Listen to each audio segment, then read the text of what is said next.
1. I was a newbie 6 months into the job.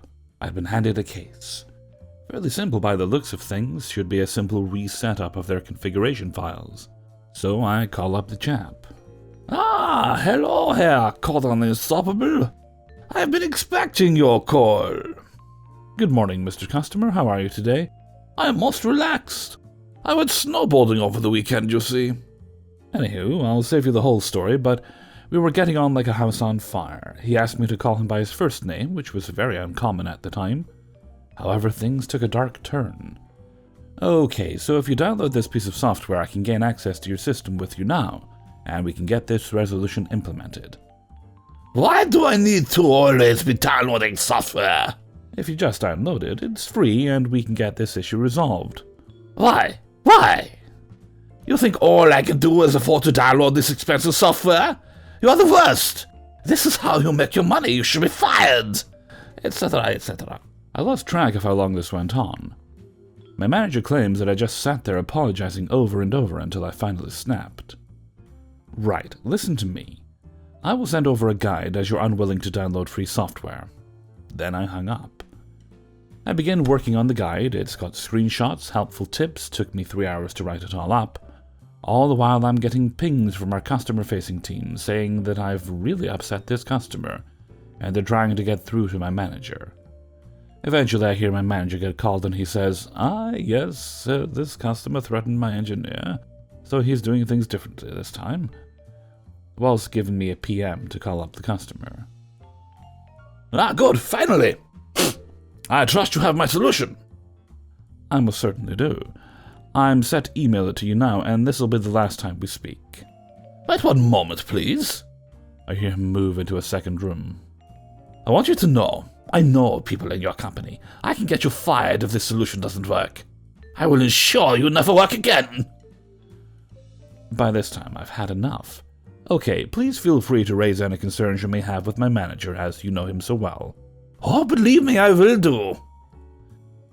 Anywho, I sent over the document. Should take around 4 to 5 hours to implement the changes. Within 25 minutes, I get a call. It isn't working! I demand to speak to your manager now! At this stage, I transferred the call to my manager. I'm not entirely sure what happened, but my manager called me into one of our training rooms. Okay, so tomorrow we've agreed to one big call, you, me, your mentor, the customer, and his manager. How certain are you about your solution? 100%. I'll implement it if I have to. Good chap. The next morning, I got to work super early, double and triple check my solution airtight. We all gather for the call, and I'm quite literally shitting myself at this stage. He joins after his manager. So, Cordon Unstoppable, show me this masterful solution. Happy to do so. And so begins what I expect to be the longest 4 to 5 hours of my life, but imagine my surprise. Within 5 minutes, the system starts working again. Step 2 was to engage the config file. Turns out he hadn't done that at all. And we're back. I honestly wished I'd said something funnier, but I was really tired. This is a conspiracy! You're trying to get me fired! You mean, like you tried to get me fired? The customer manager then says, Okay, I think there's some bad blood here. We shall end the call now. Call ends, my manager comes up to me, smiling from ear to ear. I'm proud of you, chap. He called everyone chap. Long story short, I stayed at this company for going on 6 years. I'm now actively involved in training our new recruits. Every 6 months I retell this story as an example of no matter how much they shout, you can't get fired. As for the customer, he still works for the company. I know this as our system won't assign tickets from him to me following this. Apparently I'm still trying to get him fired. Thank you for listening. If you want to know more, let me know. I have many more. 2. Back in the late noughties, I worked in the Midlands in the UK for a large drinks distribution company. We delivered wine, spirits, beers, ciders, and minerals, soft drinks to you and me. For everybody from the Dog and Duck pub in Lower Carron Hall to Glastonbury Festival and Chelsea Football Club. To make this happen, we had several strategically located distribution centres around the UK. one of which was in Newquay in the far southwest of England. For the benefit of any non-Brits, a heck of a lot of people like to visit this part of the UK during the summer. It has fantastic family-friendly beaches, surfing for all levels, World Surfing Championship rounds get held there, stunning marine landscapes of little coves, dramatic cliffs, and lengthy beaches. Tea shops serving scones and cream, cider farms, steam train rides, cutesy farms for toddlers to pet little goats, an ice cream van round every corner. You get the idea. There's something for everyone. The influx of so many people in the summer means a leap in local demand for drinks, plus every Saturday there are enormous traffic jams in and out of the region as huge amounts of people leave and an equal amount of new people arrive. To give you an idea, I once drove down to Cornwall from Birmingham on the August Bank Holiday Saturday. It took me 6.5 hours to get down there. The following Tuesday, I drove back home in just under 3 hours. One Saturday morning, the phone goes on IT support. We only had a skeleton shift at the weekends and used to take it in turns to be on call. Today it was Sanjay's turn. Hi, this is a Newquay warehouse. Our zebra printer is broken and won't print out labels. A broken zebra printer was bad news. The way the warehouses worked is once things came in, they got barcode labels prior to being put away. You need those barcode labels to confirm to the warehouse management system where you put things, and again to confirm picking when you need to pull them to ship out. If you can't print labels, you can't receipt anything in, and you can't print dispatch labels for goods out, so the delivery drivers know which case of wine or barrel of beer is for which customer. Because the lack of barcode labels is such a showstopper, each warehouse had a trained super user, a spare zebra printer, lots of spare labels, network cables, everything they'd need in the short term until help arrived. The model of zebra thermal printer that we used cost £3,000 and churned out 3 barcode labels a second, each of them roughly postcard-sized. Naturally enough, Sanjay simply told them to plug in the spare printer, and he'd arranged for a courier to send another spare printer and to collect the broken one. We can't. Our spare printer broke about 2 months ago. This was worse news, because they were critical to the smooth running of day-to-day operations. There was a very clear director-level agreement between IT and Ops that all warehouses at all times should have one spare zebra printer for emergency use, and as soon as it got used for something, a high-priority ticket should have been raised to get a new backup replacement ASAP.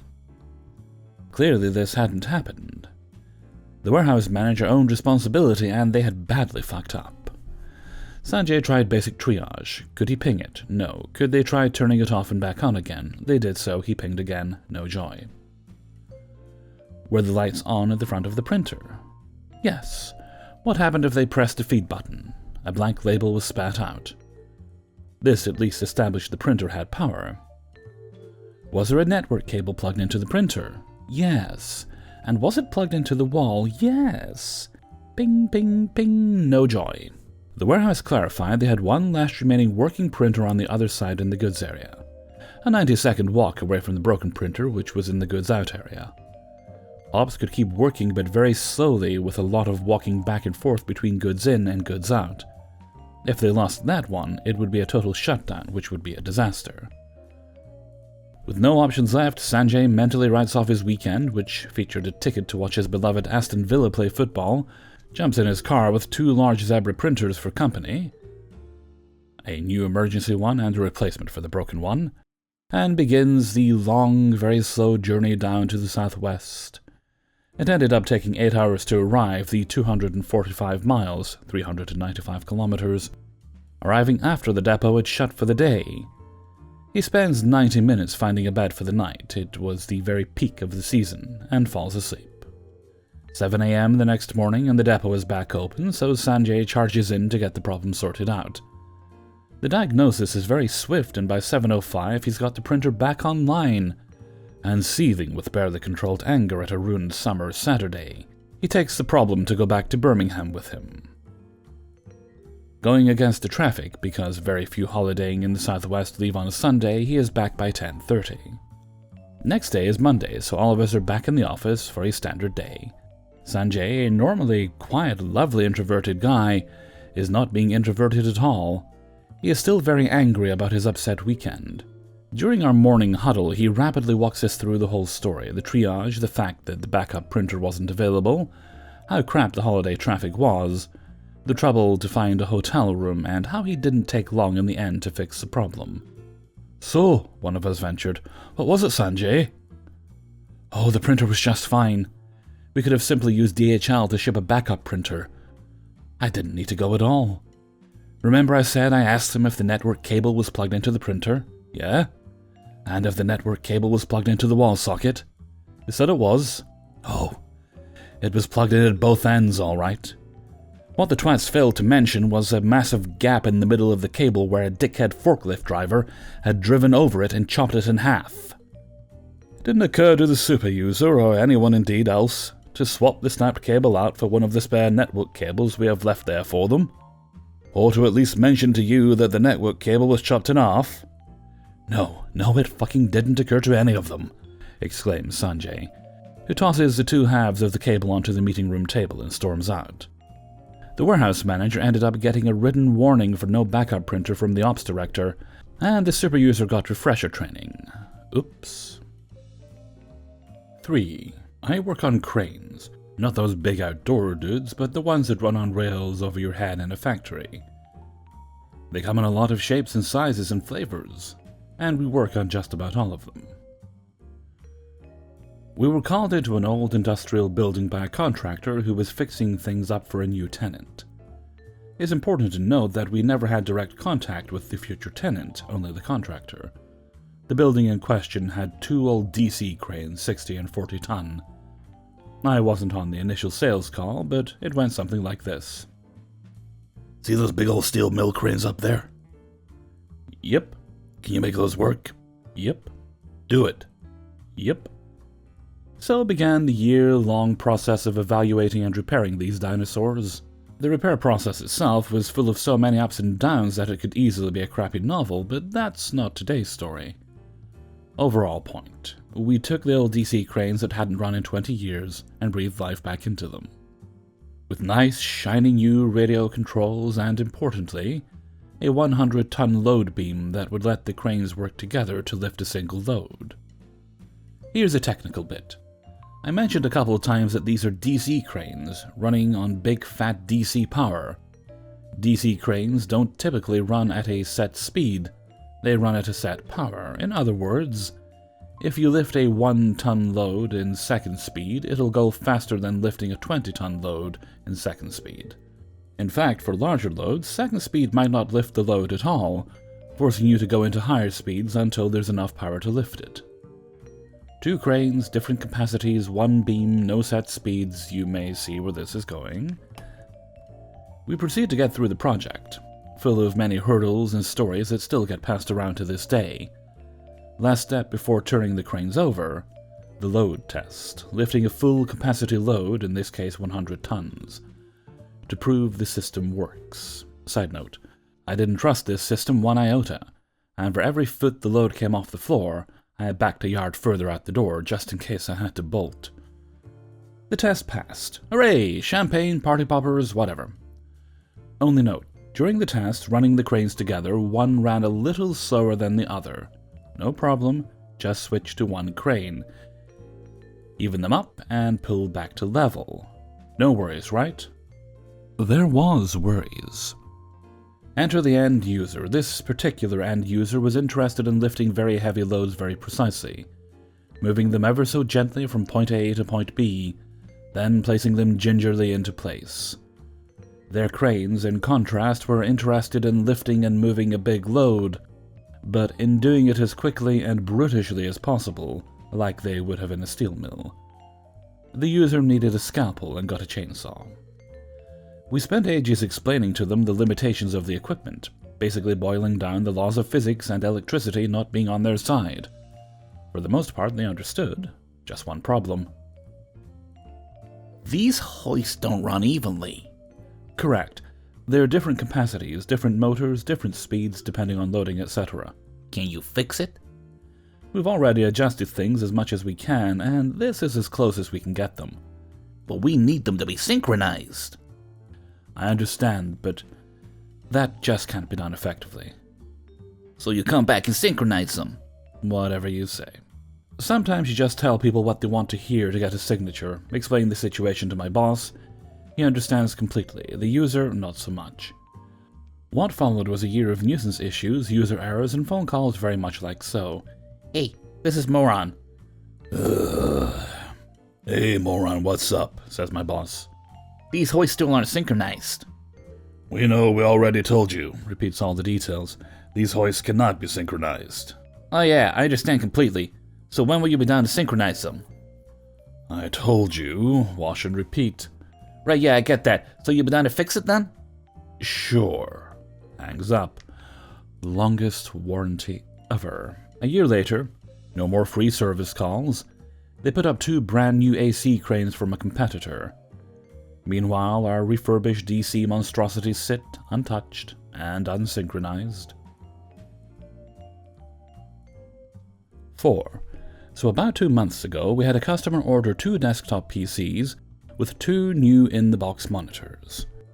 We are a managed IT company, so typically we assist with installing security software, joining to the domain, installing basic applications, push policies, and such prior to delivering the machines. The customer has some specialized software that they request they install, manage from their end. But they wanted me to set up the rest of the software for them. I did so and scheduled a time to drop off the equipment. The customer is an hour away, so we wanted to plan everything ahead of time. We were very specific on what was to be done. The plan was that I would drop off the equipment, they would plug in the hardware and install their applications, and then the employee needing the desktops would log into them, test they were set up correctly, and then box them up and take them home. Long story short, it took us just a couple of days to configure the devices and have them ready to deliver. This customer was very slow at responding, so it took about a week from the time they were ready to confirm they would be brought in. Eventually, I was able to drop off the desktops at their site in the main lobby and let staff know they were ready. But it was still another 2 weeks until they actually tried to hook them up and install their software. This is where the fun begins. So the point of contact I had for these desktops was not tech-savvy, and decided to have one of their admin assistants, Becky, who is also not at all tech-savvy, be tasked with setting up the desktops. The guy who installs their software, Joe, is usually out on the road, so he is not able to log in and do all the installs until the desktops are hooked up and ready for him. Well, Becky tried to set up the desktops, but was adamant that they could not connect the desktops to the monitors, because they needed HDMI cables. The desktops use DP cables and not HDMI. I let Becky know that the monitors that came with the desktops have DP cables included with them, and that she would just need to connect the DP cables that came with the monitors into the back of the desktops, and they should work. She just needs to match the shape of the cables with the shape of the holes. I actually opened up the monitors ahead of time to confirm this prior to delivering them. I hear nothing for another few days after several attempts to call and email them. Eventually, Becky tells me that she ordered HDMI cables from Amazon, and they would arrive in a few days. I repeated that she does not need to order separate cables, that the monitors come with the correct cables. About a week later, Becky emails me with her manager copied in. She sends me photos of HDMI cables in front of the back of the DP ports on the back of the desktop and says, "These HDMI cables we ordered do not work. We need to connect these desktops." I repeated to her and her manager that, as stated previously, the monitors that came with the desktops are new in the box and contain the correct cables. She should not have needed to purchase HDMI cables. The monitors came with an HDMI, DP, and VGA cable in the box. All she needs to do is match the shape of the DP cable in the box with the shape of the DP port in the back of the monitor, and then plug it into the desktop. Her manager then chimes in stating, "At this point, we need someone to come on site from your team and help us out with this. I don't want to waste any more of Becky's time on this project." Keep in mind, it's been about a month now that they've had these desktops, and in over a month, they could not connect the monitors to these desktops, and were not responding to my follow-up calls. Part of me is amazed by how difficult they are making this setup. But the other part of me wants to be a good tech and assist as they need assistance. So I'm taking another trip out there, an hour each way, to connect a desktop to a monitor. It will take me all of 5 minutes to plug the cable into the desktop. We just need Joe to set up the software on these devices, so aside from plugging in the monitors, there's nothing else I'm able to do at this time. It's just amazing that with how many people work at their office, at least a dozen people are there at any given time, nobody is able to figure out how to connect a monitor, and poor Becky has to try and figure it out. When I arrived on site, the monitors were plugged in. Somehow they couldn't figure out the DP cable, but they figured out how to order and connect an HDMI to DP adapter to go between the HDMI cable and DP port. So at that point, I verified they could log in and headed back. 5. I was a platoon leader in a U.S. Army signal company during Desert Storm.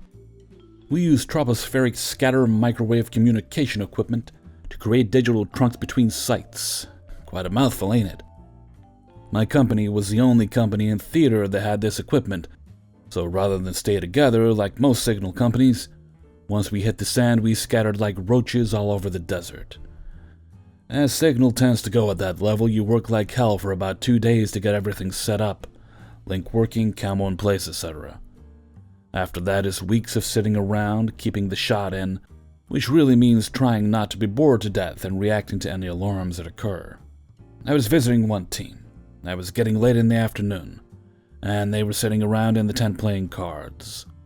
All of a sudden, the alarm on the remote monitoring box went off, and the light went from green to red, meaning the signal lock was gone.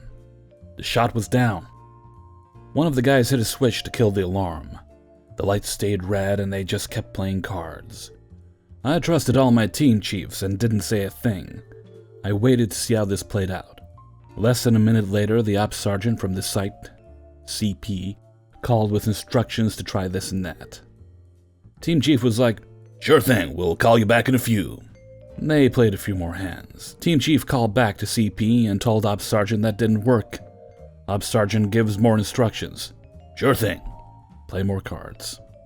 Calls back and says it's still down. Rinse and repeat a few more times. I finally ask what the chief is up to. He says, "Go outside and stand directly behind the antennas and look in the direction they're pointing." I gave him a slightly confused look. He said, "Trust me, LT, you'll figure it out." I came back after doing as he suggested, and the following dialogue ensued. The antenna dish is pointing directly into the setting sun. Exactly.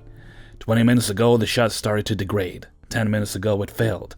10 minutes from now, it will start to come back, and another 10 after that, it will be back at full strength. What was that whole thing with the ops sergeant? We actually tried stuff the first few days this started happening. Then we got Sergeant Mac involved and explained what was happening. Sergeant Mac said that there wasn't anything we could do. The sun is washing out the shot as it sets every day, and we'd either have to live with it for a couple of weeks until the sun shifted further north as it sets, or they would have to reconfigure the network to take this shot out. Sergeant Mac was a grizzled old E7 who was a technical guru on the equipment. No one, not even tech reps from the defense contractor who designed this stuff, knew more than he did about our equipment. I get it. The sun is overloading the receiver. No amount of troubleshooting will fix it. But what was with him giving you stuff to do and you ignoring it? The afternoon OIC, officer in charge, is a real Poindexter and expects us to try all the by-the-book troubleshooting possible, despite the fact that we know why this is happening, and that there isn't anything we can do about it. He wants to be able to report to his boss that all possible steps were taken to resolve the issue. The ops sergeant and I worked out that he would call and we would pretend we tried. You better hope the OIC doesn't decide to do an on-site inspection while you guys are faking the troubleshooting. No worries, LT, he tried that a couple times early on.